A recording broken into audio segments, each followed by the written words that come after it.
রক্ষণশীল সৌদি আরবের ভিতরে এখন কনসার্ট হচ্ছে, মহিলারা নাচ গানের ভিতরে মত্ত হয়ে যাচ্ছে, আগুন নিয়ে খেলাধুলা করতেছে।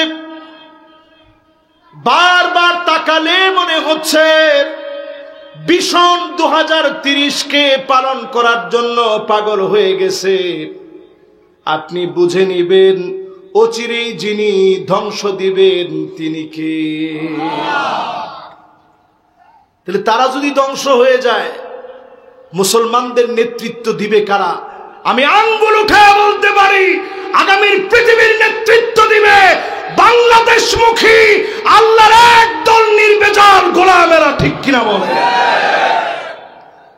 তাকায় দেখেন বাংলাদেশের দিকে, এই রকম মাহফিলের পরিবেশ রাত 1টার সময় ওয়ার্ল্ডের কোথাও নাই, কিন্তু এরকম কনসার্টের চিত্র রাত 1টার সময় সারা দুনিয়ার বিভিন্ন অলিতে গলিতে আপনি পাবেন। ঠিক কিনা বলে? এদেশের মানুষরা আল্লাহ এমনি ভালোবাসে না। এদেশের মানুষকে ভালোবাসার পিছনে কারণ হচ্ছে এদেশের মানুষ হবে আগামী দিনের ব্যতিক্রম একদল আল্লাহর গোলাম, যাদেরকে দিয়ে আল্লাহ পাক কালেমার পতাকাকে উড্ডীন করবে। বলেন আল্লাহু আকবার। আপনি তাকায় দেখেন, 16টা বছর আমরা জুলুমের শিকার হয়েছি। আল্লাহ 5ই আগস্ট প্রথমে ঘটাইছে বাংলাদেশে, 8ই ডিসেম্বর ঘটিয়েছে সিরিয়ার বুকে। আল্লাহ প্রমাণ করে দিয়েছে এই ওয়ান আরব বাংলাদেশের মুসলমানেরা আগামীর পৃথিবীর নেতৃত্ব দিবে। বলেন আল্লাহু আকবার। কালো পতাকাবাহী একটা দল তৈরি হবে, যারা ইমাম মাহদী আলাইহিস সালাতু ওয়াস সালামের সৈনিক হবে। আমার তো মনে হয় এটা শুধু যারা ঘুমায় আছে তাদেরকে দিয়ে নয়, যারা আল্লাহর জমিনে দিন কায়েমের জন্য অত্যন্ত প্রহরী হয়েছে তাদেরকে দিয়ে আল্লাহ তাআলা কবুল করাবে। ঠিক কিনা বলেন? একটি আয়াতের তাফসীর যদি শুনে যান, খায়রুল লাকা মিন আন তুসাল্লি আলফ রাকাত, 1000 রাকাত নামাজ পড়লে যেমন সওয়াব হবে, এর চাইতে বেশি সওয়াব বান্দার আমল নামায় মালিক দিয়ে দিবে। খুশি না বেজার? সবাই খুশি আছেন? একটা আয়াতের তাফসীর আজকে শোনার চেষ্টা করেন। যদি শুনে যেতে পারেন 1000 রাকাতের চাইতে বেশি সওয়াব হবে। এই জমিনটা আল্লাহর।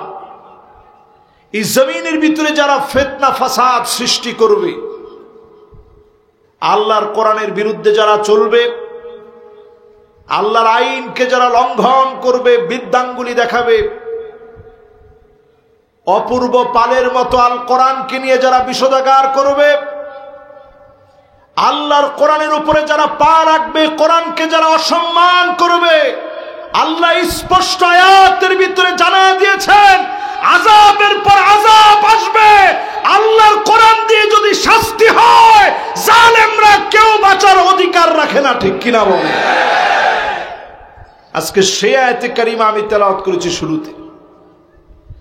আল্লাহ রাব্বুল আলামিন জানায় দিলেন, ইন্নামা জাযাউল্লাযীনা ইউহারিবুনাল্লাহা ওয়া রাসূলাহু ওয়া ইয়াসআউনা ফিল আরদি ফাসাদা,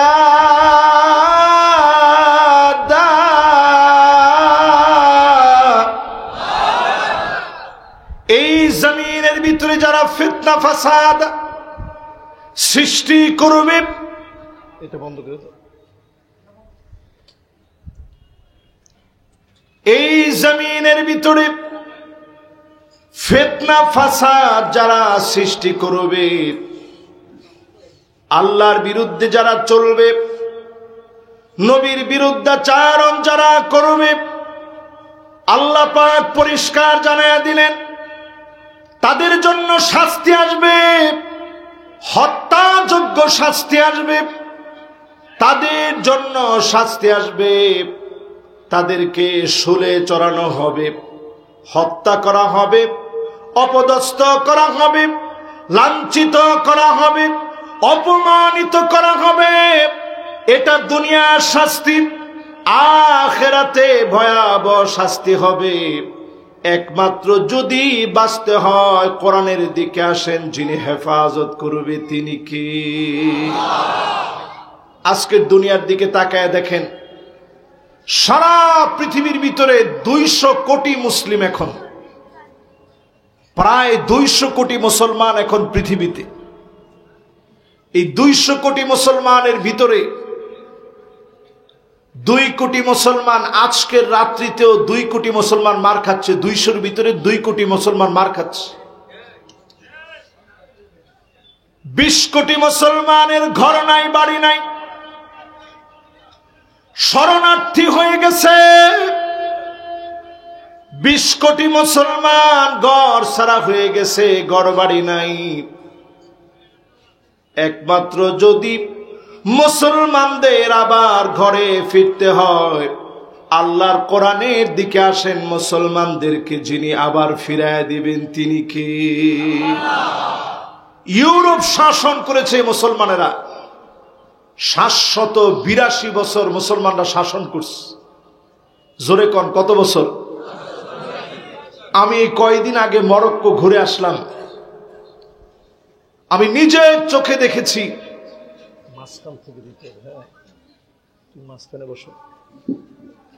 আমি আমার নিজের চোখে দেখেছি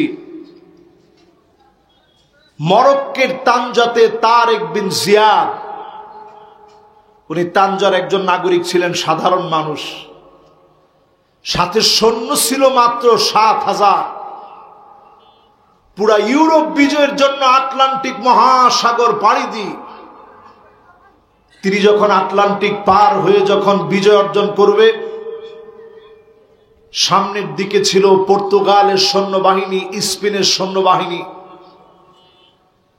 তিনি 7,000 মুসলিম বাহিনীর সামনে বক্তব্য দিয়ে বলেছিলেন, বাঁচার আর আমাদের কোনো উপায় নেই, উত্তাল সমুদ্রের ঢেউ, আর সামনে হচ্ছে সব খ্রিস্টান বাহিনী দাঁড়ায় গেছে, বাঁচার আর আমাদের কোনো উপায় নাই, পিছনের দিকে যাওয়ার কোনো উপায় নাই।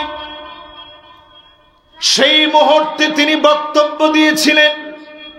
খ্রিস্টানরা বলেছিল, ইন্না কওমান মা তারিক বিন জিয়াদ, তারিক বিন জিয়াদের সঙ্গে যেই বাহিনী বিজয়ের জন্য এসেছে, লাউ আরাদু আইয়াখলা আল জাবাল লাখালাউ, এরা যদি পাহাড়কে লক্ষ্য করে বলে, পাহাড় তুমি সরে যাও, এক মুহূর্তের ভিতরে পাহাড়টা সরে যাবে। বলেন আল্লাহু আকবার। 7,000 মুসলমান নিয়ে লক্ষ লক্ষ কাফেরকে পরাভূত করে মুসলমানরা বিজয় অর্জন করলো। 781 বছর মুসলমানরা শাসন করলো। জোরে কোন আল্লাহু আকবার। আজকে আল্লাহ তাআলা বাংলাদেশে 5 আগস্টের পরে যে সময়টা দিয়েছেন, আমি সমস্ত দলের জন্য বলবো, বাংলাদেশে 54 বছরের সব দেখা শেষ, সামনে পরিষ্কার কথা, আল কোরআনের বাংলাদেশ। এই কথার সাথে কি আপনারা সবাই একমত? জোরে বলেন একমত। যদি একমত হন, আল্লাহর কোরআন দিয়ে আজকে আপনাদেরকে সামনে থেকে আমি বোঝানোর চেষ্টা করি কয়টা কাজ করলে আমাদের জন্য বিজয় আসবে। নিশ্চিত বিজয় আনার জন্য 8টি ফর্মুলা আমাদের হাতে নিতে হবে। সবাই নোট করে নেবেন আজকে, এবং প্রত্যেকটা দার্সে আজকে থেকে আমরা এ জাতীয় আলোচনাগুলো কোট করার চেষ্টা করব। আমাদের প্রত্যেকের আজকে থেকে কাজ হবে 8টা কাজ। 1 নাম্বার লাগবে আল ঈমানুস সাদিক, ঈমানের উপরে সত্যবাদী হওয়া লাগবে, প্রয়োজনে জীবন দেওয়া লাগবে। এটিএম আজহার সাহেবকে যে মালিক বাঁচায়া রাখলেন, যদি বিশ্বাস নিয়ে কাজ করেন, আপনাকেও যিনি বাঁচায়া রাখবেন, কবুল করবেন তিনি কে?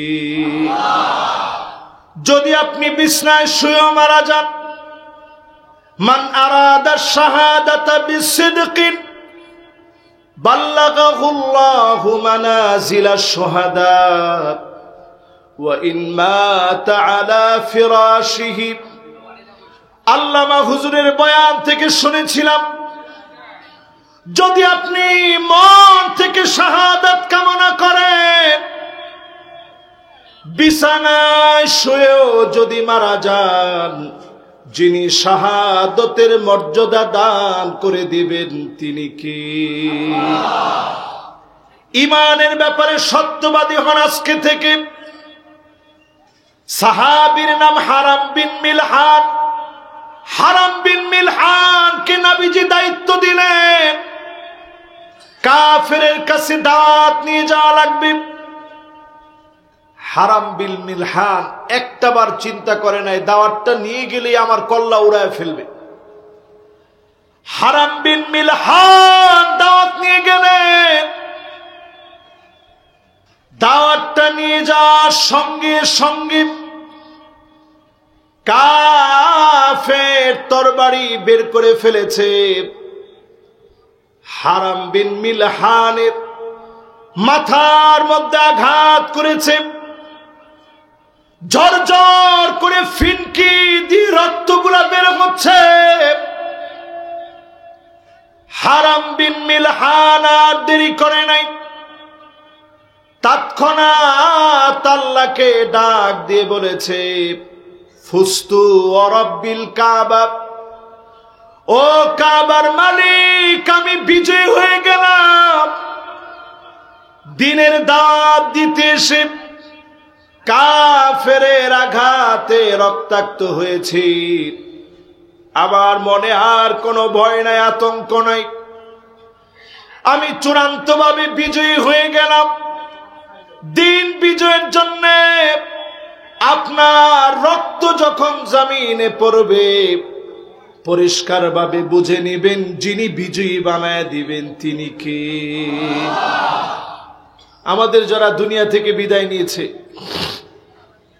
আমাদের যারা শহীদ হয়েছে, এদের রক্ত আমাদেরকে বলতেছে বিজয় অতি সন্নিকটে। জোরে কোন আল্লাহু আকবার। এক নাম্বার লাগবে ন্যায়নিষ্ঠ একনিষ্ঠ ঈমান। একনিষ্ঠ ঈমান যদি আপনার থাকে, বিজয় যদি আপনি চোখে দেখেও যেতে না পারেন, চোখটা বন্ধ হতে দেরি হবে, যিনি আপনাকে মাফ করতে দেরি করবেন না তিনি কে? দুই নম্বরে লাগবে আত্মাদহিয়া, কোরবানি লাগবে। মুসলমান যুগে যুগে ইব্রাহিম আলাইহিস সালাম কোরবানি দিয়েছেন। এই কোরবানি আল্লাহ পাক কবুল করে নিলেন। যুগে যুগে কোরবানি দেওয়া লেগেছে। আল্লাহর নবী শিয়াবে আবি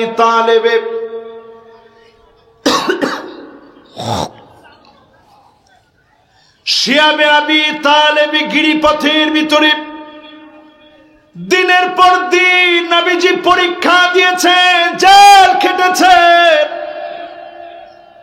আল্লাহর নবীকে হত্যার ষড়যন্ত্র হয়েছে, নিজের জমিন থেকে বের করে দেওয়া হয়েছে। নবীজি সহ্য করে কোরবানি দিয়েছেন। যিনি দিনকে বিজয়ী বানায় দিয়েছেন তিনি কে? এক নম্বরে লাগবে নির্ভেজাল ঈমান। সবাই একটু আমার সঙ্গে বলেন, এক নম্বরে কি লাগবে? দুই নম্বরে লাগবে কোরবানি। সবাই বলেন কি লাগবে? তিন নম্বরে প্রিয় ভাইরা আমার, যতজন আমার সামনে বসছেন, আল আখযু বিল আসবাব, কৌশল অবলম্বন করা লাগবে। কাফেরদের বিরুদ্ধে, বাতিলের বিরুদ্ধে কৌশল অবলম্বন করা লাগবে। আজকেও তারা কিন্তু আমাদেরকে ছেড়ে দেয় নাই, নানা কৌশলে তারা কিন্তু আমাদের পিছনে লেগে আছে। আমরা দেখেছি বাংলাদেশে তারা ফিরতে চেয়েছে কখনো আনসারের রূপে। একটু আস্তে কম, একটু মহব্বত নিয়ে বলেন। আনসারের রূপে তারা ফিরতে নিয়েছে, কৌশল অবলম্বন করে তারা পারে নাই। রিকশা চালকের রূপে তারা ফিরতে চেয়েছে, তারা ফিরতে পারে নাই। নানান রূপে তারা ফিরতে চাবে, কোনোভাবে তাদেরকে ফিরতে দেওয়া হবে না, হবে না, হবে না। আজকে থেকে যদি সিদ্ধান্ত নিতে পারেন, কৌশলী হওয়া লাগবে মুসলমান। আমরা যেন একেবারে ভুলে গিয়ে পূজা মণ্ডপে গিয়ে কৌশল অবলম্বন করতে গিয়ে যেন ব্যর্থ না হই। আজকের এই মাহফিল থেকে পরিষ্কারভাবে সিদ্ধান্ত নেন, আগামী দিনের সূর্য উদয় হবে মুসলমানদের পক্ষে। মেঘের কালো আভা দিয়ে, মেঘ দিয়ে যেন আমার সূর্য যেন ডুবে না যায়, এজন্য সতর্ক হওয়া লাগবে। সতর্কতার মধ্য দিয়ে সিদ্ধান্ত নেওয়া লাগবে, ঠিক কিনা বলে? 3 নাম্বার হচ্ছে কৌশল অবলম্বন করা। এজন্য দাওয়াতি কাজে যত পারেন কৌশল অবলম্বন করেন, তবে নিজেরে ধ্বংস করে দিয়ে না। মুসলমানদেরকে শোনায় দিতে চাই, আল্লাহর হাবিব 1450 বছর আগে বলে গেছেন, হাত্তা ইয়াবুদাল্লাত ওয়াল উজ্জা, মুসলমানের ছেলে এমন অবস্থা হবে মূর্তির সামনে গিয়ে মাথা নত করবে। এখন অনেক মুসলমানেরা অনেক সময় ভুল করে ফেলে। আমাদের দেশে দেখা যায় একটু নাড়ু খাওয়ার জন্য, একটু মুড়ি খাওয়ার জন্য, একটু প্রসাদ খাওয়ার জন্য মুসলমানের ছেলেরা হিন্দুদের পূজায় গিয়ে সামিল হয়, ঠিক কিনা বলে? আজকে থেকে হিন্দুদেরকে আপনি ভালোবাসবেন, ঠিক আছে, তাদেরকে আপনি খাবার না থাকলে খাবার দিবেন, ঠিক আছে। অসাম্প্রদায়িক এক বাংলাদেশের চিত্র যেন এমন হয়, মুসলমানদের মসজিদে মুসলমানেরা যাবে, তাদের মন্দিরে তারাও যাবে, কিন্তু আমি মুসলমান, কোনোভাবে যেন আমার ইমানকে আমি ধ্বংস না করি, ঠিক কিনা বলে? 3 নাম্বার কৌশল অবলম্বন করবেন, তবে কৌশল অবলম্বন করতে গিয়ে ভুল করা যাবে না। নবীজি সাল্লাল্লাহু আলাইহি সাল্লামের পরে 4 নম্বরে আমাদেরকে শিখিয়ে দিয়ে গেলেন কৌশল অবলম্বনের 4th নাম্বার, আত-তাগাল্লুব আলা তাকসির। ইবাদতের ক্ষেত্রে নিজেদেরকে আত্মনিয়োগ করেন, সিজদা অবনত হয়ে যান, তাহাজ্জুদের নামাজের সময় মালিকের কাছে চোখের পানি ছেড়ে দিয়ে কাঁদেন, আল্লাহর কাছে ফরিয়াদ করেন। বদরের যুদ্ধ থেকে শিক্ষা নেন মুসলমান। কত নম্বরে আছি? খেয়াল আছে আপনাদের? মাশাআল্লাহ, সবাই বলেন কত নাম্বার? আমি দেখতে পাচ্ছি অনেকের ভিতরে আলহামদুলিল্লাহ সুন্দর মনোযোগ আছে। 1 নাম্বারটা বলতে পারবেন? লিল্লাহে তাকবীর। রংপুরের লোকদেরকে ওয়াজ শোনায় এ একটা শান্তি, মনোযোগ থাকে 100-100। বলেন 1 নাম্বারটা কি? খালি মুখী ইমানের কথা বললে হবে না, ময়দানে ইমানের পরীক্ষা দেওয়া লাগবে, ঠিক কিনা বলেন? মাশাআল্লাহ, এই যে প্রশংসা করছি একজন উঠে চলে যাচ্ছে, মাশাআল্লাহ। আপনারা আছেন তো ইনশাআল্লাহ? আমরা আর বেশিক্ষণ না, আর আধা ঘন্টা আপনাদেরকে কষ্ট দিব না। না না, কর্তৃপক্ষ আমারে বলছে হুজুর 12:30টার বেশি আপনার কষ্ট করা দরকার নাই। তা আমরা যতক্ষণ পারি একটু বোঝানোর চেষ্টা করি, ইনশাআল্লাহ। পড়েন তাহলে, এবার বলেন 1 নাম্বারটা কি? 2 নাম্বারটা কি? কোরবানি। 3 নাম্বার কৌশল অবলম্বন, আল্লাহু আকবার। এবার 4 নাম্বারটা কি? মাশাআল্লাহ, ইবাদতে আত্মনিয়োগ। কে বলছে দেখি? মাশাআল্লাহ, মাওলানা আব্দুল মুত্তালিব সাহেব, মাশাআল্লাহ। উনি লেখাও রাখতেছে, এ হচ্ছে শ্রোতা, মাশাআল্লাহ। উনি আমার বয়সে অনেক প্রবীণ, জ্ঞানেও প্রবীণ, মাশাআল্লাহ। এরকম শ্রোতা থাকলে বক্তারা একটু পয়রা এসে ওয়াজ করে। 4 নম্বরে আত-তাগাল্লুব আলা তাকসির, ইবাদতে যেন কমতি হয়ে না যায়। বদরের প্রান্তে আল্লাহর হাবিব সাহাবায়ে কেরামের দুর্বল সংখ্যা, যেই সাহাবীদের ঘর নাই, বাড়ি নাই,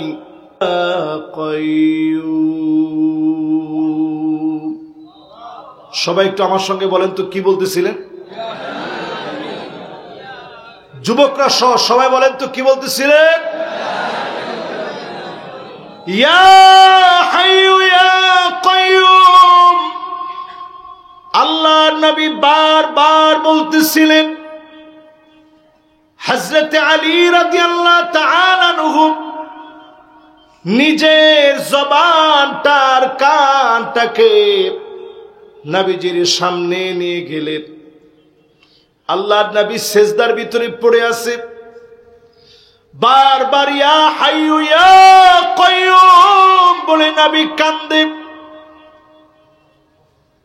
হযরত আলী নিজের কানটারে নিয়ে গেলেন, কি বলে নবী এত কান্দে?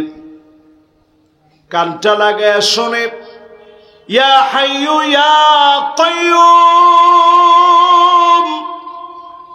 বলে বলে নবীজি আল্লাহর কাছে কাঁদতেছে।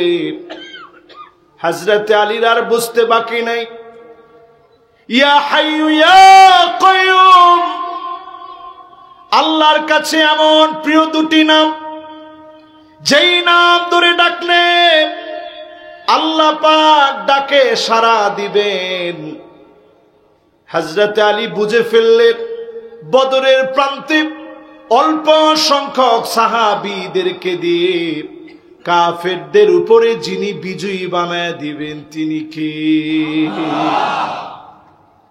মসজিদে আরিশে নবীজি সেজদা দিয়ে বোঝায় দিলেন, 5 আগস্টের পরেও যেন আমার সেজদার নিয়ম কমে না যায়, মান যেন নষ্ট হয়ে না যায়। আগে যেমন তাহাজ্জুদে কাঁদতেন, এখনো চোখের পানি ছেড়ে ছেড়ে মালিকের কাছে কান্দেন। অবশ্যই যিনি মাফ করে কবুল করে বিজয়ী বানায় দিবেন তিনি কে? কত নাম্বার গেছে? 4টা শেষ, বাকি আছে আর 4টা। এই বাকি 4টাও যদি আজকে এই 4টার মতো মুখস্থ করে বাড়ি পর্যন্ত নিয়ে যান, এটা শুধুমাত্র রাষ্ট্র ক্ষমতায় বসার কথা না, জীবনে মুসলমানদের সফলতায় 8টা জিনিস লাগবেই। ছাত্র ভালো ছাত্র হতে হলেও এই 8টা জিনিস লাগবে। এরপরে 5 নম্বরে আত-তাওবা ওয়াল ইসলাহ, বারবার আল্লাহর কাছে তাওবা করবেন। প্রকাশ্যে আজকে ইসলামপন্থীদেরকে মানুষ যেভাবে ভালোবাসতেছে, বুকে টেনে নিচ্ছে, জড়ায় নিচ্ছে, আল্লাহর কাছে তাওবা করবেন, নিজের সংশোধন করবেন, গোপন গুনাহগুলোর কারণে আল্লাহর কাছে মাফ চাবেন। মা বোনদেরকে বলি, আপনারা যারা দাওয়াতি কাজ করেন, নিজেকে সংশোধন করে আল্লাহর কাছে বারবার তাওবা করেন। অবশ্যই যিনি মুসলমানদেরকে বিজয়ী বানায় দিবেন তিনি কে? উদাহরণ নেন কোরআন হাদিস থেকে। আল্লাহর নবী, বিশ্ব নবী আমার জিহাদের ময়দান থেকে ফেরার সময় সাহাবায়ে কেরামদেরকে মনের দিক থেকে পরিশুদ্ধ হতে বলতেন। রজানা মিন জিহাদিল আসগার ইলা জিহাদিল আকবার, ছোট জিহাদ থেকে বড় জিহাদের দিকে যাচ্ছে। তার মানে নবীজি বোঝায় দিলেন, 5 আগস্টের ভিতরেও যদি আপনি এই বিষয়টিকে কাজে লাগান, এই বিজয় দুনিয়ার কোন শক্তি দিয়ে হয় নাই, একমাত্র যার কারণে বিজর্জিত হয়েছে তিনি কে? ছোট ছোট বাচ্চারা স্লোগান দিয়েছে, আপনাদের রংপুর ধন্য হয়ে গেছে সারা বাংলাদেশের কাছে, সারা বিশ্বের কাছে রংপুর স্মরণীয় হয়ে আছে আবু সাঈদের রক্তদানের কারণে। জোরে কোন আল্লাহু আকবার। ছোট ছোট বাচ্চারা কি বলছে? স্লোগান দিয়ে বলেছে, উই ওয়ান্ট জাস্টিস, আমরা আর ইনজাস্টিস চাই না, আমরা আদালত দেখতে চাই। কোন আইন দিয়ে আদালত প্রতিষ্ঠা করা যাবে না আল্লাহর কোরআন ছাড়া। এই কথা ছোট বাচ্চাদের মুখে জামাত শিবির শিখাই দেয় নাই, এই কথা ছোট বাচ্চাদের মুখে শিখাই দিয়েছেন কে? এটা বিএনপির স্লোগান না, জামাত শিবিরের স্লোগান না, একক কোন দলের স্লোগান না, আল্লাহ নিজে শিখায়া দিয়েছে। উই ওয়ান্ট জাস্টিস, ইন্নাল্লাহা ইয়ামুরু বিল আদল। আল্লাহ অর্ডার করেছে জমিনের ভিতরে আদালত প্রতিষ্ঠা করা লাগবে। জোরে করে আল্লাহু আকবার। আপনারা কি আমার সাথে একমত? যারা যারা আমার সামনে বসছেন, আমাদের তাওবার পথ আল্লাহ তাআলা উন্মুক্ত করে রাখছেন। তাওবা করেন বেশি বেশি আল্লাহর কাছে। কেন তাওবা করা লাগবে? আল্লাহ তাআলা 5 তারিখের এত এত শহীদদের বিনিময়ে সুন্দর একটা সমাজ দিয়েছেন। জালেমদের জুলুম মুক্ত হওয়ার কথা ছিল, কিন্তু এখনো তাকালে দেখা যায় অনেক জায়গায় টেন্ডারবাজি কমে নাই। ঠিকটা আর একটু আস্তে কর। অনেক জায়গায় তাকালে দেখা যায় আগের চাইতে অনেক কিছু বেড়ে গেছে। চায়ের দোকানে অলরেডি মানুষ বলা বলি শুরু করছে, আগেই তো ভালো ছিল। চিন্তা করেন, এর চাইতে মুনাফিকি কথা আর হইতে পারে? আগেই তো ভালো ছিল, যদি আগেই ভালো থাকতো। আজকের মেহমানের দিকে তাকায় দেখেন, ওনার জীবন থেকে কতগুলা বছর চলে গেছে। ওনার জীবন থেকে কতগুলা বছর চলে গেছে। আমাদের প্রিয় আল্লামার শেষ কণ্ঠস্বর আমরা শুনতে পারি নাই। উনি সবার কাছে একটা কথাই বলতো যে আমার জন্য দোয়া করবেন, জীবনের শেষবারের মতো হলেও একবার যেন আমার জনতাকে আমি কথা শোনাতে পারি। আরেকটা দোয়া চাইতেন তিনি যেন আল্লাহর ঘরে গিয়া একটু হাজিরা দিতে পারে, লাব্বাইক আল্লাহুম্মা লাব্বাইক যেন বলতে পারে। উনি সবার কাছে এই দোয়াটুকুন দেখা হলেই চাইতেন। কিন্তু কাদারাম মাকদুরা, সব ফয়সালা আল্লাহ তাআলা করেন। আল্লাহ তাআলা ঠিকই জালেমদেরকে পতন দিবেন। এরপরে এই সুদিন আল্লাহ তাআলা তার এই গোলামকে দেখতে দেন নাই। কিন্তু এখন আমরা দেখে মনে হচ্ছে আল্লামার প্রত্যেকটা কথা সত্য হয়ে যাচ্ছে। জোরে করে আল্লাহু আকবার। যা বলে গেছে এই মাহফিলের ভিতরে বলি, প্রিয় ভাইরা আমার, প্রতিদিন মুরাকাবায় সময় কাটাবেন, 5 ওয়াক্ত নামাজ জামাতের সঙ্গে আদায় করে চক্ষুটা বন্ধ করে দিন। আল্লাহ তাআলা যেই নিয়ামত দিয়েছে, 2টা চক্ষু বন্ধ করে মালিকের কাছে 2-1 মিনিট কাঁদেন। নিজের দায়িত্ববোধকে জাগ্রত করেন, হাতে ধরে মানুষকে বোঝান। ইসলাম পন্থীরা যদি বাংলার জমিনে ক্ষমতায় আসে, অন্যায়ভাবে কোন একজন মুসলিমকে একদিনের জন্য জেল খাটাবে না। ঠিক কিনা বলেন? মুসলমানদের উপরে তো জুলুমের প্রশ্নই আসে না। অমুসলিম কারো উপরে একটা মুহূর্তের জন্য জুলুম হবে না। মানুষের দুয়ারে দুয়ারে যদি এই সংশোধনী বার্তা পৌঁছায় দিতে পারে, সেদিন বেশি দূরে না, পূজা মণ্ডপ থেকেও এখন মানুষ বলতেছে যে এবার সব দেখছি এতদিন ধরে, এবার ইসলামপন্থীদেরকে একটু দেখতে চাই। জোরে করে আল্লাহু আকবার। 5 নাম্বার শেষ। এবার কয় নাম্বার? সবাই একটু আওয়াজ করে বলেন, কয় নাম্বার? এবার 6 নাম্বার। এবার 5টা আমি আবার একটু রিপিট করি। 1 নাম্বারটা কি? জোরে। 2 নাম্বারটা কি? মাশাআল্লাহ। 3 নাম্বার? 4 নাম্বার?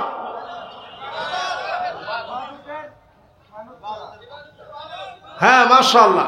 ইবাদতের মাশাআল্লাহ, ও মোবাইলে লিখে রাখছে, মাশাআল্লাহ, অনেক শুকরিয়া। 5 নাম্বার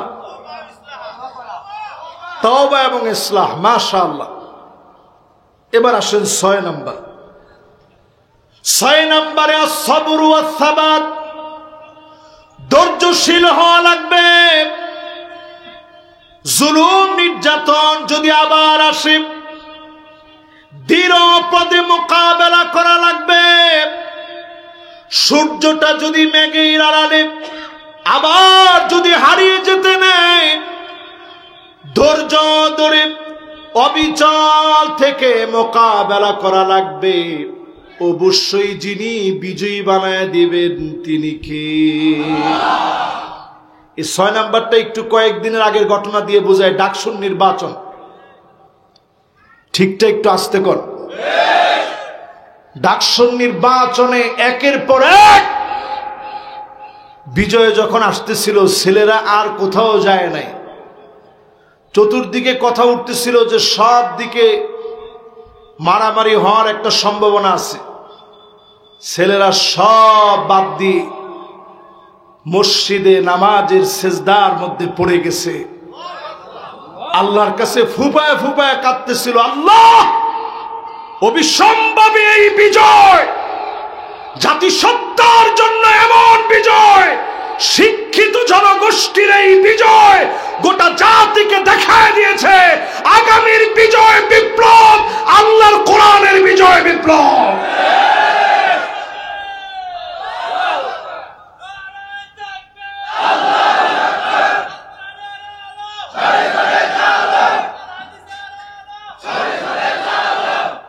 মাশাআল্লাহ, আমার মনটা ভরে গেছে যে আপনারা সংসদে জালো বলছেন।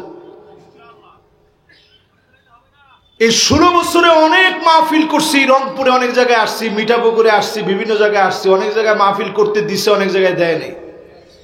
কিন্তু যদি কোথাও স্লোগান দিয়েছে আল কোরআনের আলো, আরে কিসের ঘরে ঘরে?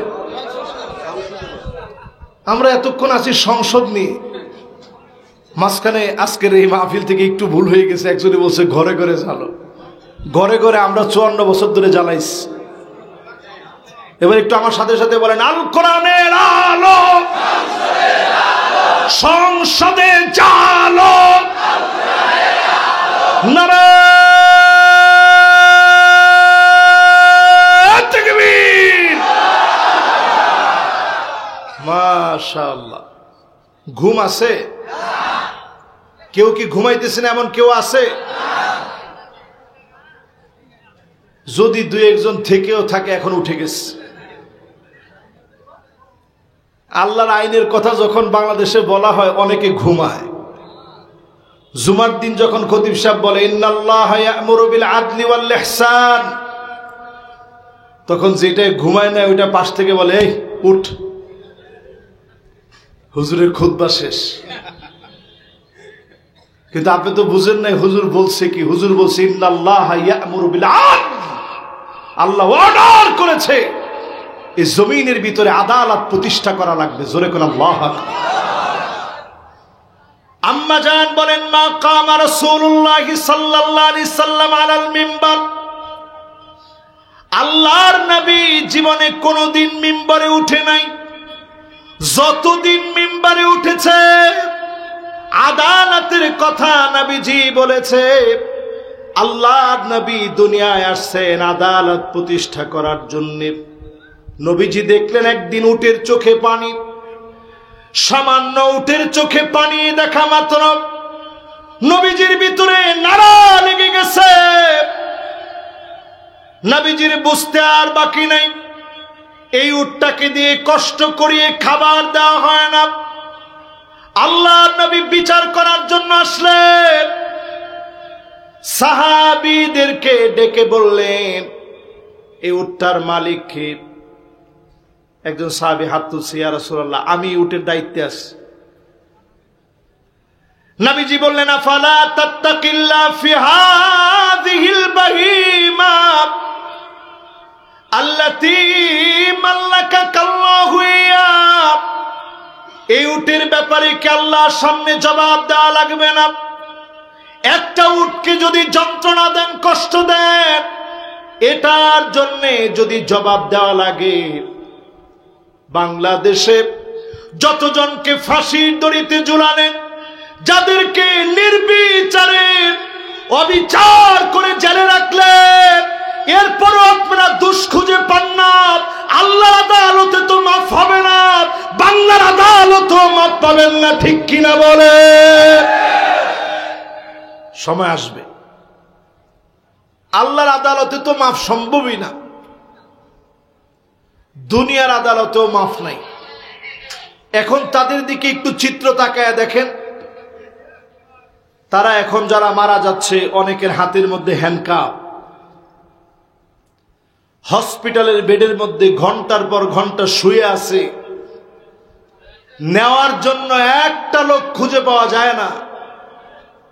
অথচ আজকের কিংবদন্তি এটিএম আজহার সাহেব, ওনার জন্য রায় দেওয়া হয়ে গেছে, কবরের জায়গা নির্ধারণ করা হয়েছে, আল্লাহর গোলামকে তারা ফাঁসি দিতে পারে না। ঠিক না ভাই? প্রিয় ভাইরা আমার, কয় নম্বরে জানি ছিলাম আমরা? সবাই একটু বলেন কয় নম্বরে ছিলাম? তাহলে নবীজি আদালত ছাড়া একটা বক্তব্য দেন নাই যে বক্তব্যের ভিতরে আদালতের কথা বলেনি। আর আমরা বাংলাদেশে সব শুনতে চাই, কিন্তু এই আদালতের ওয়াজ করলে অনেকের মাথা নষ্ট। বাংলাদেশে নামাজি আছে কয়েক প্রকারের। এক প্রকারের মানুষ মনে করে নামাজ পড়াটা ফরজ। এরকম কারা কারা আছেন একটু হাত তুলেন তো দেখি। মাশাআল্লাহ, নামাজ পড়াটা ফরজ এটা বলছি, এটার মধ্যে হাত তুলতে কেউ রাজি নেই। কে কে মনে করেন নামাজ পড়াটা ফরজ? হাত তুলেন। এবার ঝটপট হাতটা নামান। এবার দেখতে চাই কে কে মনে করেন নামাজটা ভালো। এই লোকটা বেশ। বাংলাদেশে এরকম অনেক লোক আছে যারা নামাজ পড়ে না কিন্তু নামাজরে ভালো মনে করে। কিছু লোক আছে নামাজটা পড়েও না, ভালো মনে করে না, মনে করে আচ্ছা ঠিক আছে পড়লে পড়লো। ড্রাইভার নামাজে গেলে তার বিশাল বিরক্তি লাগে, নামাজের জন্য এই সময়টা নষ্ট করলো। তাহলে এরকম নামাজি আছে না নাই? কিছু কিছু মানুষ আছে যারা নামাজরে একেবারে সহ্যই করতে পারে না, যারা মনে করে নামাজ বেহুদা একটা সময় নষ্ট। জোরে কর নাউজুবিল্লাহ। এরকম লোক আছে না নাই? এদেরকে কি আপনারা আপনাদের নেতা বানাবেন? আপনার আমার নেতা হবে তিনি, যিনি আপনার আমার নেতা হবে as-sabru was-sibat। তিনি ধৈর্য ধারণ করবে, দৃঢ় প্রত্যয়ী হবে, বিজয় বিপ্লবের জন্য অগ্রগামী সৈনিক হবে, আল্লাহর দ্বীন বিজয়ের জন্য কাজ করে যাবে। যিনি নিজে নামাজে প্রথম কাতারে শামিল হবে, আমার নেতা হবে তিনি, যিনি ইমামতি করবেন, আমরা মুক্তাদি হব। আমার নেতা হবে তিনি, যিনি পার্লামেন্টে দাঁড়ায় যেমন কথা বলেন, খুতবা দেওয়ার সময় তেমন কথা বলবেন। এমন নেতা আমার নেতা হবে। এমন নেতারা যদি পার্লামেন্টে যায়, দেশ চলবে দিনের পর দিন। আপনি খুঁজে দেখবেন 1 টাকার দুর্নীতি পাবে না, 1 টাকার দুর্নীতি কেউ প্রমাণ করতে পারবে না। ঠিক কিনা বলে? রাজাকার রাজাকার তো অনেক বলছে, কিন্তু 1 টাকার দুর্নীতি, প্রমাণিত মহাসত্য দুর্নীতি, 1 টাকার দুর্নীতি আজ পর্যন্ত বড় করে হাইলাইটস করে একজনও এটা প্রমাণ করতে পারে নাই। ঠিক কিনা বলে? এটাই আমাদের সবচেয়ে বড় অ্যাসেট, সবচেয়ে বড় অর্জন এটি। আগামী দিন যদি আমি আপনি এখনো যদি না বুঝি, 6টা কিন্তু শেষ, বাকি আছে কয়টা? 2টার পরে নবীজির একটা ভবিষ্যৎবাণী শোনাবো, 6টা আযাবের কথা শোনাবো। যদি ভুল করেন 6টা বড় বড় খেসারত দিতে হবে। আপনাদের হাতের সময় আছে তো ইনশাআল্লাহ? রাত কিন্তু অনেক হয়ে গেছে, কিন্তু রংপুরে তো বেশি আসতে পারি নাই। মনের ভিতরে একটা আবেগ আছে। আর আজকে যারে দেখে আলোচনা শুরু করছি, বিশ্বাস করেন ওনার বাসা আর আমার বাসাটা একেবারে কাছাকাছি। তো ওনারে আজকে যখন আমি পাশ থেকে দেখতেছিলাম, আমি চিন্তা করতেছিলাম এই মানুষটা এতদিনে কবরে থাকার কথা ছিল। আল্লাহ যদি কাউরে বাঁচায় রাখে, দুনিয়ার সবাই একত্রিত হয়েও ওই মানুষটাকে মৃত্যু দিতে পারে। প্রিয় ভাইরা আমার, চলেন পরেরটাতে যাই।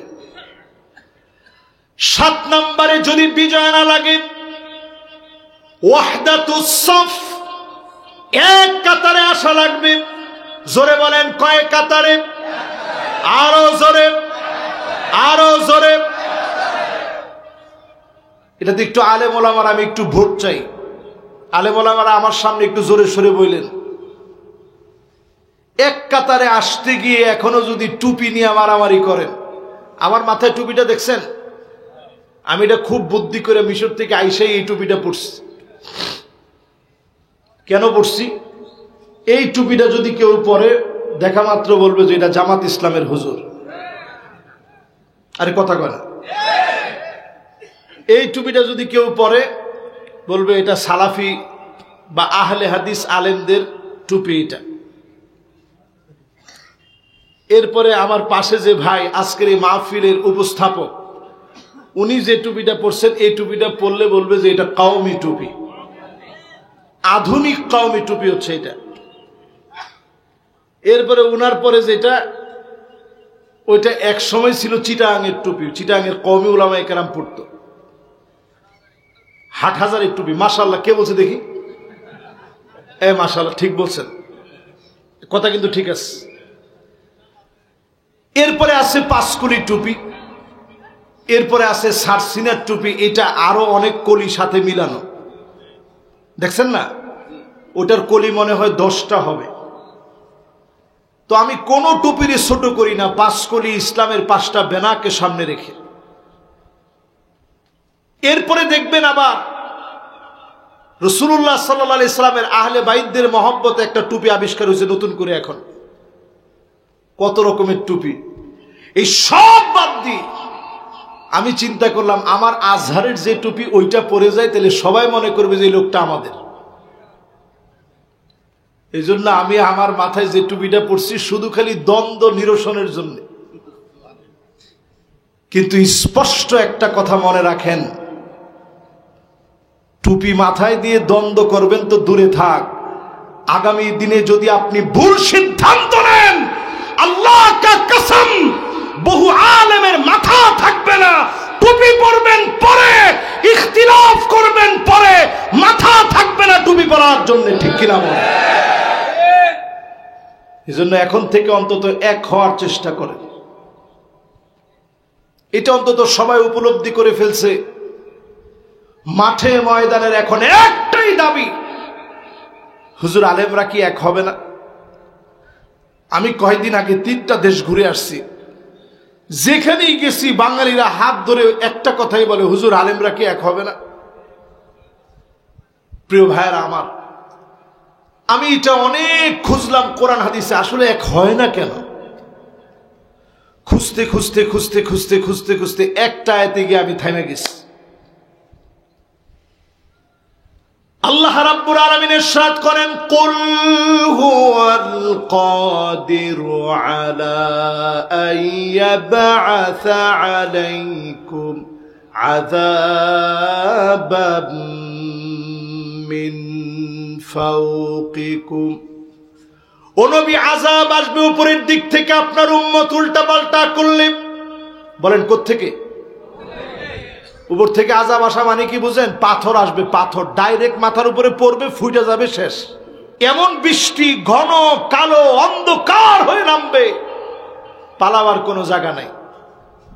বন্যা হবে, এমন বন্যা ধুয়ে মুছে সাফ করে নিয়ে যাবে, আপনি আপনার ঠিকানা খুঁজে পাবেন না। এই আয়াত নাজিল হওয়ার পর নবীজি কান্না শুরু করলেন, আল্লাহ যদি এইরকম আযাব আসে আমি উম্মত পাবো কই? আল্লাহ আপনি উম্মতের মাফ করে দেন, এরকম শাস্তি দিয়েন না। আল্লাহর মায়া লেগে গেছে। আল্লাহ পাক জানায় দিলেন, আও মিন তাহতি আরজুলিকুম। নবী, ঠিক আছে, তাহলে উপরের দিকে শাস্তি যদি আপনি না চান, তাহলে নিচ থেকে শাস্তি আসবে। আপনার উম্মত উল্টাপাল্টা করলেই নিচ থেকে শাস্তি আসবে। টর্নেডো হবে, সাইক্লোন হবে, সিডর, আমপান, নার্গিসের মতো ভয়াবহ জমিন থেকে সৃষ্টি আযাব আসবে, করোনা আসবে, বিভিন্ন ভাইরাস সারা জমিনকে গিলে খাবে। যখন এই কথা বলা হয়েছে নবীজি আবার কাঁদলেন যে আল্লাহ, এটাতেও তো আমার উম্মত শেষ হয়ে যাবে, আল্লাহ মেহেরবানি করে উম্মত গুলার একটু মাফ করেন। আল্লাহ পাক জানায় দিলেন আউ ইয়ালবিসাকুম শিয়াব ওয়া ইউযীক বা'দুকুম বা'সা বা'দ। নবী হে, আপনার উম্মত দলে দলে বিভক্ত হওয়াকে পোশাকের মতো বানায় নিবে। বিভক্ত হওয়াকে কিসের মতো বানাবে? জামারে যেরকম একেবারে আপনার সাথে মিলায় রাখলে আপনার কাছে ভালো লাগে, আউ ইয়ালবিসাকুম শিয়া, দলে দলে বিভক্ত হওয়াকে এরকম পোশাক বানায় নিবে। দেখেন আল্লাহ কি বলে। হাফেজে কোরআন যাদের কাছে পাগড়ি পরায় দিলাম, কই হাফেজরা কই? এই তো মাশাআল্লাহ একজন আছে, আসেন মাশাআল্লাহ, বসেন হাফেজ সাহেব বসেন। তুমি বসো সামনের দিকে, তোমার দেখলে আমার মন মেজাজ ভালো থাকবে আলহামদুলিল্লাহ। ওর আব্বা নাই, আল্লাহ যেন ওর আব্বাকে জান্নাতুল ফিরদাউসের আলা মাকাম দান করেন, পড়েন আমিন। এবার সবাই আমার সঙ্গে বলেন, আয়াতের মধ্যে বললো উপর থেকে আযাব আসবে, দ্বিতীয় বললো নিচ থেকে আযাব আসবে, নবীজি মানছে? আল্লাহ দিয়েন না। 3 নম্বরে আল্লাহ জানায় দিলেন নবী আযাব আসবে, উম্মত দলে দলে বিভক্ত হবে, একজন আরেকজনকে মারবে। ওয়া ইউযীক বা'দুকুম বা'সা বা'দ, মারার পরে বলবে মারার মতো মেরেছি। এজন্য আপনি যত যাই কোন, আওয়ামী লীগ বলেন আর বিএনপি বলেন, জামাত বলেন, জাতীয় পার্টি বলেন, ইসলামী আন্দোলনের উপরে যত দল আছে, এই কথা কি আপনি বলতে পারবেন যে ওইগুলো সব হিন্দু, ওগুলো সব খ্রিস্টান, ওগুলো সব অমুসলিম? তাহলে আমাদেরকে এতদিন যারা মেরেছে তারা আমাদেরই তো ভাই। আরে কথাটা কয় না? এদিকের লোকেরা কইলো, এদিকের লোকেরা কয় না, সবাই মিলা কন। ওয়ায়ুযীক বা'দুকুম বা'সা বা'দ, একে অপরকে মুসলমান হওয়ার পরেও মারবে। 28 অক্টোবরে লগি বৈঠা নিয়ে আমার জসিমকে যারা পিটিয়ে মেরেছে, তারাও গিয়ে দেখেন মুসলমানের ছেলে, ঠিক কিনা বলে? কিন্তু তারা আমাদেরকে মারছে। এই আয়াত নাজিল হওয়ার পর নবীজির একটু মুস্কি হাসি দিছেন, দিয়ে বলতেছেন আল্লাহ যত যাই হোক, আহওয়ান ওয়া আইসার, আগেরটার চাইতে এটা একটু সহজ। ভাইয়ে ভাইয়ে মারামারি কয়দিন করবে, কিছুদিন পরে ঠিক হয়ে যাবে। জোরে করে আল্লাহু আকবার। আজকের রংপুরের এই মাহফিল থেকে আল্লাহর কোরআন হাতে নিয়ে আমি পরিষ্কার করে বলতে চাই, 54 বছরের সব দেখা শেষ, আর সময় বাকি নাই। দ্বিধা বিভক্ত হওয়ার কোনো সময় নাই। সামনে আওয়াজ হবে একটাই, আল কোরআনের বাংলাদেশ। ঠিক আছে তো? আমার সাথে একমত? জোরে কোন একমত? নবীজি একটু মুস্কি হাসি দিয়ে বুঝায় দিলেন যে আল্লাহ এত কিছুর পরে আমার উম্মত আর দ্বিধা বিভক্তিতে থাকবে না, ঠিক হয়ে যাবে। তো নবীজি চাইলেন আমরা দ্বিধা বিভক্তি ছেড়ে দেই। 54 বছর হয়ে গেছে, পৃথিবীর দিকে তাকায়া দেখেন, পৃথিবীর সময় দিন দিন কমে যাচ্ছে। আমি আর কয়েকটা কথা আপনাদেরকে বলি, কষ্ট হচ্ছে না তো আপনাদের? মাশাআল্লাহ, একজন মুরব্বী অলরেডি বাড়িতে চলে যেতে নিছিল, আবার চলে আসছে। মাশাআল্লাহ, উনি বসলে ওয়াজ আবার শুরু করবো ইনশাআল্লাহ। মাশাআল্লাহ, লিল্লাহে তাকবীর। মাশাআল্লাহ, উনি মনোযোগ নিয়ে বসে পড়ছে। এবার আসুন আপনাদেরকে শোনাই পৃথিবীর অবস্থা আমি যদ্দূর দেখে আসছি। যেই মরক্কো থেকে ইউরোপ শাসন হয়েছে 1 বছর 2 বছর না, কত বছর? এই 782 781 বছর, 82 বছর ধরে নেন, অসুবিধা নেই। কারণ 711 থেকে নিয়ে 1492 মাইনাস দেন তো একজন, ক্যালকুলেটর আছে না কারো কাছে? 711 থেকে 1492 কত হয়? 781 না? বাস, এটাই সবচেয়ে কারেক্ট। এই 781 বছরে মুসলমানরা শাসন করেছে।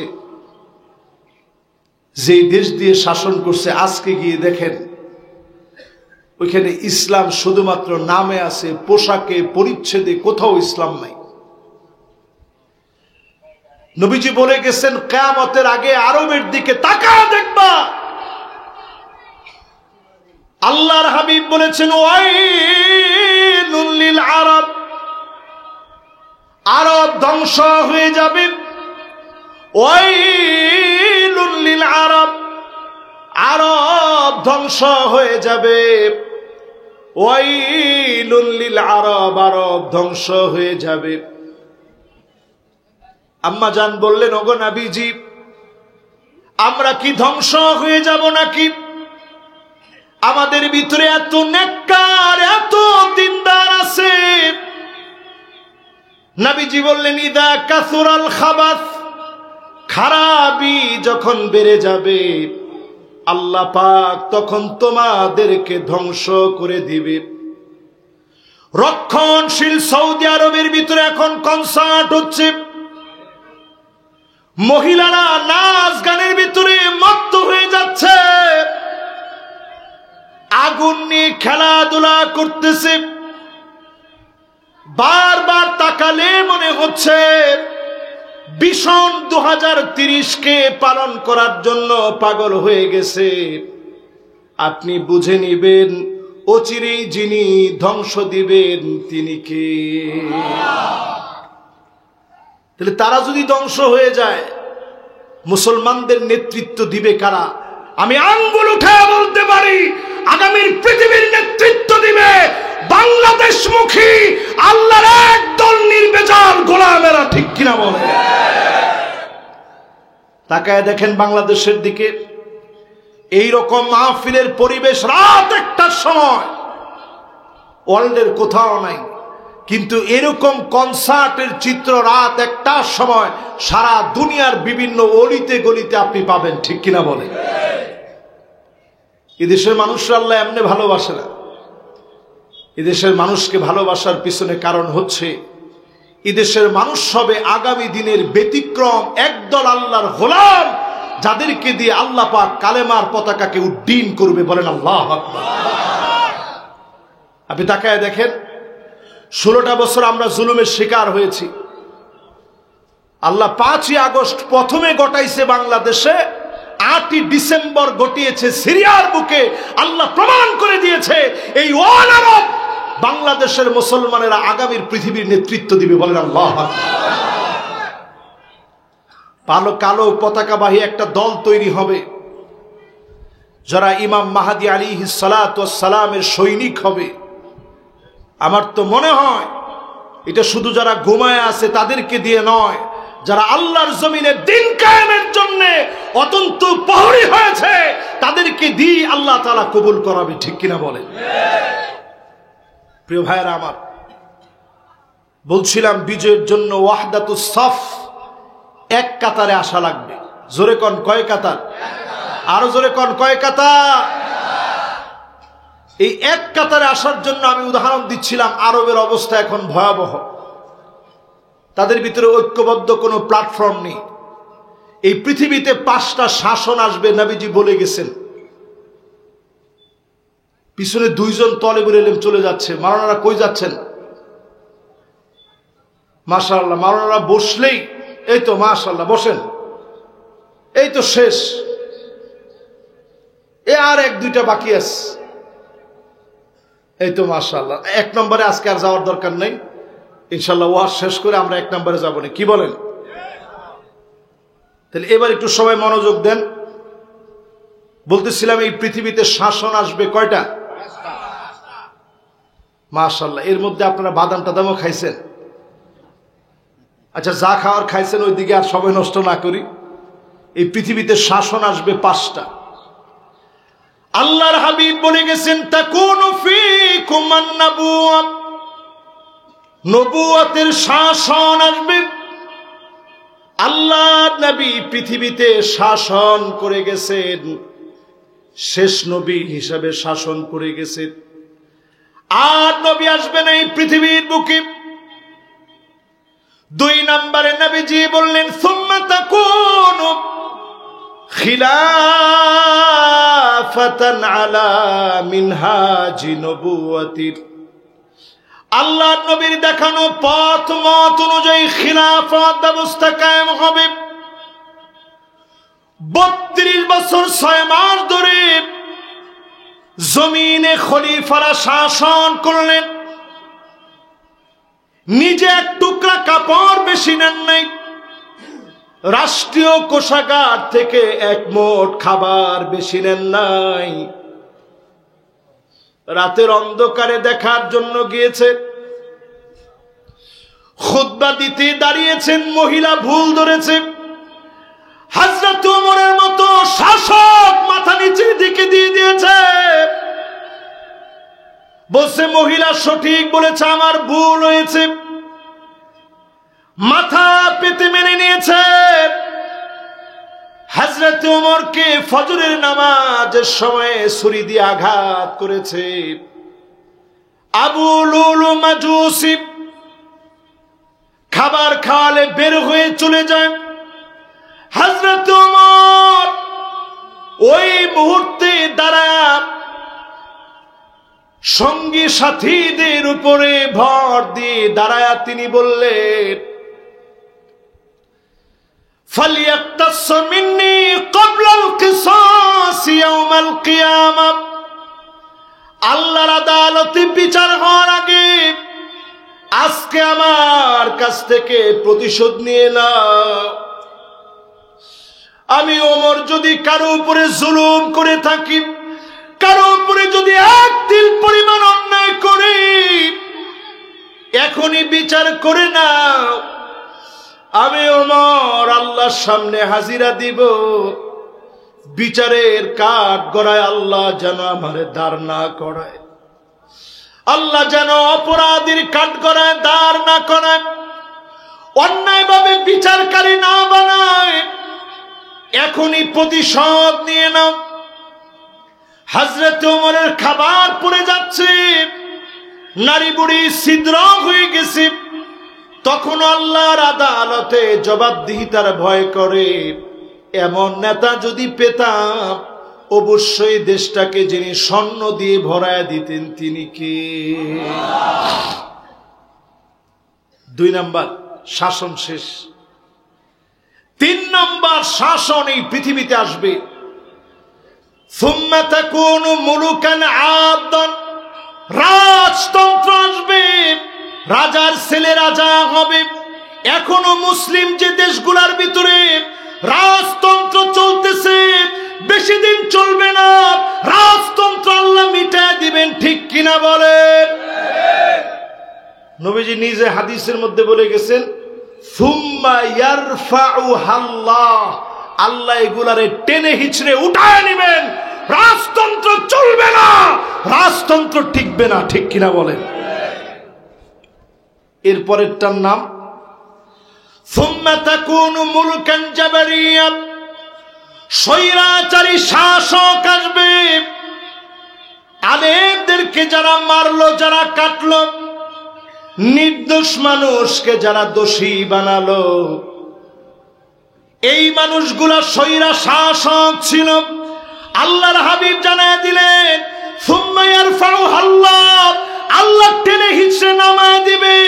এজন্য আমরা দেখি পালাবার সময় খেয়ে পর্যন্ত যেতে পারে না, ঠিক কিনা বলেন? ভাত দিয়া গরম উঠতেছে,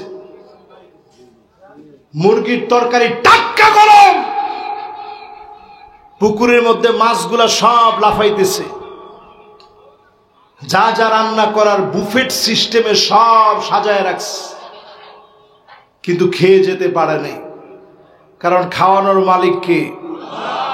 কারণ অনেক মানুষের খাওয়া তারা কেড়ে নিয়েছে, আল্লাহ খাইতে দেয়নি। 4 নাম্বার শাসনের পতন আমাদের চোখ দিয়ে আমরা দেখছি। স্বৈরা শাসকের পতন কেমনে হবে? আল্লাহর কাছে আমার মনে আছে যতবার কাবায় গেছি, আমি নিজে আমার নিজের জন্য দোয়া করলেও আল্লাহর অসংখ্য গোলাম বাংলা ভাষাভাষীদেরকে আমি দেখছি কাবার গিলাফ ধরে ফুপায় ফুপায় কাঁদতেছে আর বলতেছে আল্লাহ জালেমদের পতন দাও। এই পতন এমনি হয় নাই, বহু মানুষের কান্নার ফলে পতন আসছে। এরপরে আল্লাহর নবী বললেন পঞ্চম নাম্বার একটা শাসন আসবে, সুম্মা তাকুনু খিলাফাতান আলা মিনহাজি নবুওয়াতিন। আল্লাহর নবীর দেখানো পথ পন্থা অনুযায়ী, কোরআনের বিচার অনুযায়ী আবার একটা শাসন আসবে। সবাই মিলে যতই জুলুম করো, যতই হিংসা করো, আল্লাহর দিন বিজয়ী হবেই হবে, ঠিক কিনা বলে? সবগুলা বলে বলে নবীজি বলছে এটারে আল্লাহ উঠায় নিবেন, ওইটারে আল্লাহ শেষ করে দিবেন, ওইটারে আল্লাহ দামাচাপা দিয়ে দিবেন। কিন্তু এইটা বলে নবীজি চুপ হয়ে গেলেন। সুম্মা সাকাত, আল্লাহর নবী চুপ হয়ে গেলেন। সামনের দিন আর অন্য কিছু নয়, সামনের দিন হবে আল কোরআনের বিজয়ের দিন, ঠিক কিনা বলে? আমি কি বুঝাইতে পারছি আপনাদেরকে? এবার আসেন সপ্তম নাম্বারের পরে কত নাম্বার জানি? অষ্টম নাম্বার। এই অষ্টম নাম্বারের পরে আর বেশি থেকে বেশি 10টা মিনিট সময় নিব, একটা লোক উঠেন না।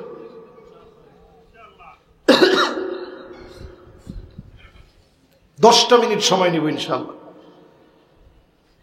অষ্টম নম্বরে তাওয়াজ্জুহুল কুলুব ইলাল্লাহ, অন্তরটাকে মালিকের দিকে দিয়ে রাখবেন আর মনে মনে বলবেন আমাদের তেমন কোনো শক্তি নাই, তেমন কোনো সামর্থ্য নাই, তেমন টাকা পয়সা নাই, একমাত্র কেবলমাত্র যিনি বিজয়ী বানায় দিতে পারেন তিনি কে? আল্লাহর দিকে মনটা শুধু দিয়ে রাখবেন যে আল্লাহ আপনি বিজয় দিতে পারেন। আর কোনো মাধ্যমে বিজয় হওয়া সম্ভব না, আল্লাহ আপনি বিজয় দিবেন। আল্লাহর দিকে মনটারে একটু ঝুলায় রাখবেন, তাওয়াজ্জুহ করে রাখবেন আল্লাহর দিকে। বদরের প্রান্তে নবীজির কাজ ছিল এটা, মুতা প্রান্তে সাহাবায়ে কেরামের কাজ ছিল এটা। নবীজি সাল্লাল্লাহু আলাইহি সাল্লামের সাহাবীরা গেছে মুতা প্রান্তে 15 দিন সফর করে। কয়দিন? আমি নিজে ওই জায়গায় গেছি দেখার জন্য।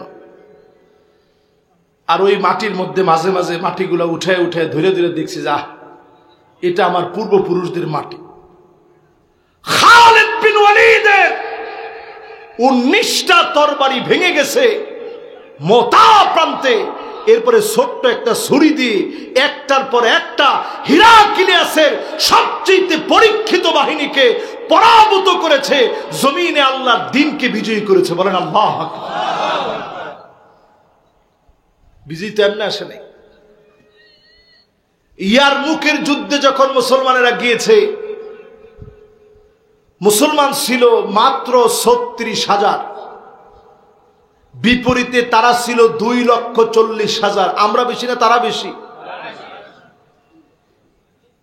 তো 2 লক্ষই তো বেশি, 2,04,000ই তারা বেশি। আরে কোন পুরাটাই তো তারা বেশি, আমাদের তো লোকই নেই। এই সামান্য লোক নিয়ে যখন সাহাবায়ে কেরাম যুদ্ধের ময়দানে গেছে, আগে থেকে শুনেই সেই সময়ের রোমক সম্রাট হেরাক্লিয়াসের চিঠি চলে গেছে চীনের কাছে। চিঠি দিয়ে বলতেছে খালিদ বিন ওয়ালিদ 36,000 মুসলমান নিয়ে আসতেছে, তাড়াতাড়ি তুমি কিছু সৈন্যবাহিনী পাঠাও, না হলে আমরা বাঁচতে পারবো না। চীনের সম্রাট ওই মুহূর্তে চিঠি লিখে পাঠায় দিছে, ইন্না কাওমান লাউ আরাদু ইয়াখলা আল জাবাল লাখালাউ। যেই চীনের সম্রাট মুসলমান ছিল না, সে চিঠি লিখে পাঠায় দিয়েছে মুসলমান এমন এক জাতির নাম, এরা যদি পাহাড়ের দিকে আঙ্গুল তুলে বলে পাহাড় এই মুহূর্তে সরে দাঁড়াও, আল্লাহর কসম পাহাড় সরে যাবে।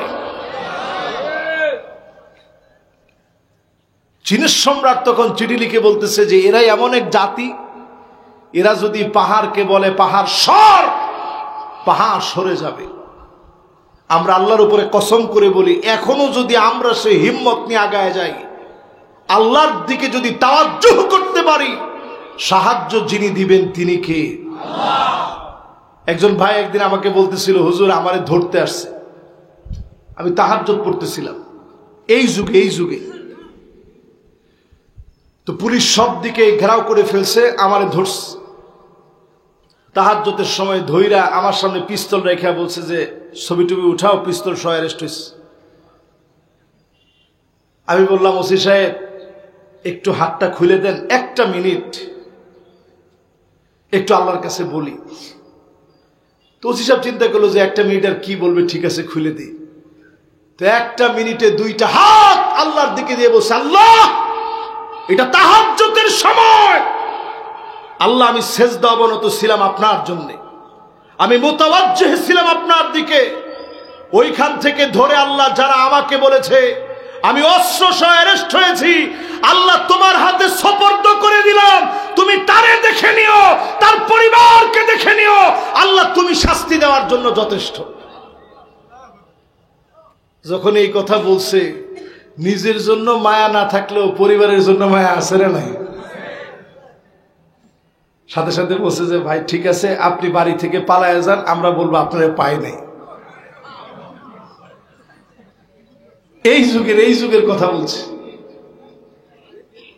এই জন্য যারা আমার সামনে বসছেন, আর তাওয়াজ্জুহ ইলাল্লাহ, আল্লাহর দিকে সব সময় মনটারে ঝুলায় রাখবেন। আমার নবী, বিশ্ব নবী, ভারাক্রান্ত হৃদয় নিয়ে বারবার আল্লাহর দিকে তাকাতেন। মাঝে মাঝে উহুদের প্রান্তে চলে যেতেন, গিয়ে সালাম দিয়ে বলতেন, আসসালামু আলাইকুম দারা কওমিন মুমিনিন আতাকুম মা তুআদুন গাদাম মুআজ্জালুন ওয়া ইন্না ইনশাআল্লাহু বিকুম লাহিকুন। ও শহীদ সাহাবীরা রে, আল্লাহর ওয়াদা গুলা তোমরা পেয়েছো নিশ্চয়ই, আমি নবীও তোমাদের সঙ্গে মিলিত হয়ে যাব, আল্লাহর ওয়াদা গুলা পাবো। দিন বিজয়ের জন্য যারা শহীদ হয়েছে, আল্লাহর ওয়াদা গুলা তারা পুরাপুরি পেয়েছে। আপনি আমি যদি এখন কাজ না করি, আমরা গাদ্দারি করতেছি, মুনাফিকি করতেছি, এই জমিনে দ্বীন কায়েমের জন্য মাজলুম অবস্থায় আমরা সবাই বলতাম একযোগে জালেমের বিরুদ্ধে প্রতিবাদ করা লাগবে। কিন্তু এখন তাকায় দেখতেছি, জালেম যখন হটে গেছে, অনেকে নিজেরাই জালেম হয়ে গেছে, ঠিক কিনা বলেন? এই জন্য যারা যারা বসছেন, আমি বলছি শেষ 10টা মিনিট আপনাদের কাছে চেয়েছি, এখনো আমার হাতে 6 মিনিট বাকি আছে। এই 6 মিনিটে যদি আপনারা এই 8টা কাজ না করেন, 6 মিনিটে 6টা ভয়ঙ্কর কথা নবীজি বলে গেছেন, মিলায় নেন। 6টা বড় বড় শাস্তি আসবে। কয়টা? মাশাআল্লাহ, যারা যে যেখানে আছেন সুন্দর মনোযোগ নিয়ে শুনতেছেন, আমার দিল ভরে গেছে। 6টা ভয়াবহ শাস্তি আসবে বাংলাদেশের উপরে, আপনারা লিখে রাখতে পারেন খাতা কলমে। যদি ভুল করেন, 1 নাম্বার শাস্তি হবে ইমারাতুস সুফাহা, নির্বোধরা নেতা হয়ে যাবে, বোকারা নেতা হয়ে যাবে, যারা ইসলাম বুঝে না এমন সব লোকেরা নেতা হয়ে যাবে, ঠিক কিনা বলে? সবাই মিলে বলেন। যেখানে মনে করবেন যে না হুজুর এটা তো মনোমত হইতেছে না, তারপরেও ঠিক বলেন, কারণ এটা আমি সাদিকুর রহমান আজহারির কথা না, রাসূলুল্লাহর কথা। তাহলে একটু বুঝেন নাই? মাশাআল্লাহ। তাহলে সবাই মিলে একটু কোন নির্বোধ নেতা হোক চান? যারা গানের ক্ষেত্রে বাজেট দিবে, শিক্ষক দিবে, কোরআনের ক্ষেত্রে শিক্ষক দিবে না, এমন সব নেতা আমরা নেতা হিসাবে চাই না। এই যে কিছুদিন আগে নর্থ সাউথ বিশ্ববিদ্যালয়ে ছেলেটার নাম অপূর্ব, এই ছেলেটা যে কাজ করেছে, একটা হিন্দু ছেলে, তার সাহস কত বড়! মাত্র পূজা গিয়েছে, যেই পূজায় মুসলমানেরা কত কি করলো, কিন্তু আল্লাহ দেখায় দিল যে কত কি করেও অপূর্ব পাল যে কাজ করেছে সে বুঝায় দিল, তোমরা সব কিছু করলেও কোনোদিন আমরা কোরআনকে মেনে নেই নাই, মেনে নিব না। ঠিক কিনা বলেন? বাংলাদেশ অসাম্প্রদায়িক দেশ, এখানে সবাই মিলেমিশে আমরা, এক কথায় আমরা বাংলাদেশী। এই জন্য আমরা সবচেয়ে বেশি সাথ দিতে জানি, আমরা সাথ দিও। কিন্তু সাথ দেওয়ার পরেও বাংলাদেশে অপূর্ব পালের মতো ছেলে কোরআনকে অবমাননা করেছে। পরিষ্কার ইসলামী শরীয়তের আইন অনুযায়ী বিচার হচ্ছে, যে বাজার আল্লাহর কোরআনকে অপদস্থ করবে, অপমান করবে, বাঁচার কোনো অধিকার তার থাকতে পারে না। আইন করেন খুব সহসাই, সংশোধিত আইন করেন, এই আইনকে সংশোধন করেন। বাংলাদেশ মুসলিম দেশ, এদেশের পরতে পরতে ইসলাম, এদেশে পরতে পরতে মুসলমানদের রক্ত পড়ে আছে। সুতরাং এই দেশের ভিতরে আল্লাহর কোরআনের অপমান মেনে নেওয়া হবে না, হবে না, হবে না। এই ব্যাপারে আইন করেন খুব সহসাই।